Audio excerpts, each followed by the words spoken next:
আসসালামু আলাইকুম রহমতুল্লাহ। প্রিয় ভাই বোনেরা, আশা রাখি আপনারা ভালো আছেন। আলহামদুলিল্লাহ, আমিও ভালো আছি। আজকে আমি আমার ছাদ বাগানের গাছ থেকে সজনা তুলে নিয়ে এসেছি। এইগুলি দিয়ে আজকে আমি ডাল রান্না করব, সজনা দিয়ে ডাল রান্না করব। এখন আমি সজনাগুলি কেটে নিয়েছি, অর্ধেক কাটা হয়েছে আর অর্ধেক বাকি আছে, আপনাদেরকে দেখাচ্ছি। কিন্তু সজনে কাটার সময় এই যে সজনের ভিতর যে বিচিগুলি, এইগুলি ফেলে দিতে হয়।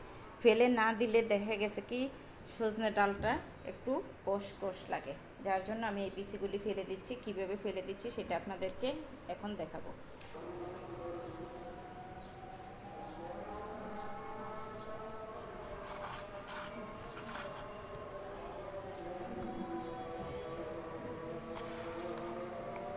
সজনে ডাঁটাগুলি এভাবে কেটে নিচ্ছি।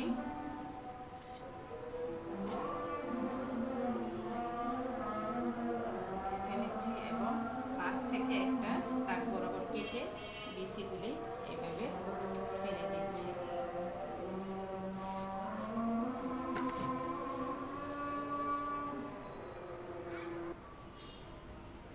সজনে ডাঁটা প্রায় কাটা শেষ হয়ে গেছে। এখন এই সজনে ডাঁটাগুলি ধুয়ে তারপরে আমি ডালে দিয়ে দিব। সজনে ডাঁটাগুলি এবার আমি ভালো করে ধুয়ে নিচ্ছি।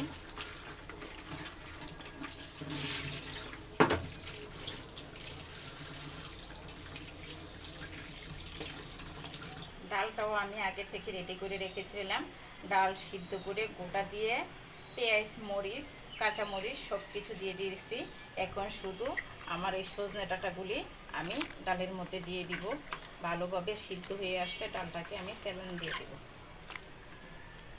আমার সজনে ডাঁটা দেওয়া শেষ।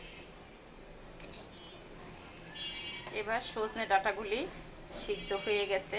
এখন আমি ডালের মধ্যে ফোড়ন দিয়ে দিব। অন্য একটা চুলায় কড়াই গরম করে নিচ্ছি। এখন আমি রসুন ছেঁচে নিব। আমি শিলপাটা প্রথমে ধুয়ে নিয়ে দুইটা রসুনের কোয়া নিয়ে নিছি। এখন শিল দিয়ে ছেঁচে নিব। ছেঁচা হয়ে গেছে। এখন আমি কড়াইতে তেল দিয়ে নিব। তেল গরম হয়ে আসছে। এখন আমি ছেঁচা রসুনটা তেলের মধ্যে ছেড়ে দিব। ছেড়ে দিয়ে নেড়ে চেড়ে একটু লাল করে নেব। রসুনটা ভেজে গাঢ় বাদামি কালার হয়ে আসছে। এখন আমি এটা ডালের মধ্যে ঢেলে ফোড়ন দিয়ে দিব।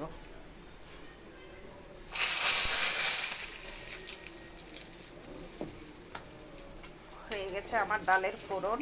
এবার 5 মিনিট ঢেকে রেখে দিব। হয়ে গেছে আমার সজনে ডাঁটা ডাল। এখন এই ডালটা পরিবেশনের জন্য বাটিতে নিয়ে নিলাম।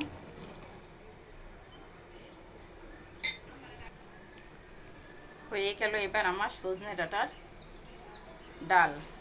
আমার এই সজনে ডাঁটার ডাল রান্না করাটা যদি আপনাদের কাছে ভালো লেগে থাকে তাহলে একটা লাইক, কমেন্ট এবং শেয়ার করে যাবেন। আল্লাহ হাফেজ।